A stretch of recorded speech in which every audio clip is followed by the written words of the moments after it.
Kain tayo mga boss. Ang ulam natin, oh. Itong tilapia at saka itong ginataang talbos ng kamuting kahoy. Nakain ba kayo nito?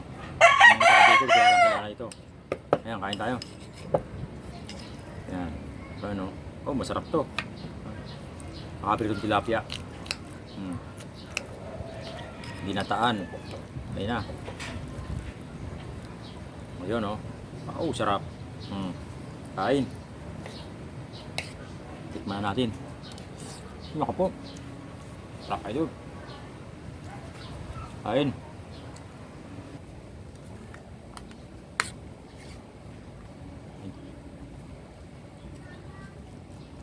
Sarap.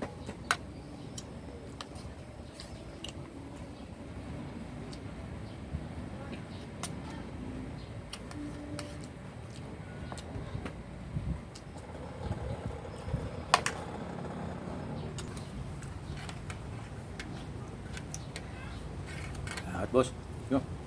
Tapos tayo.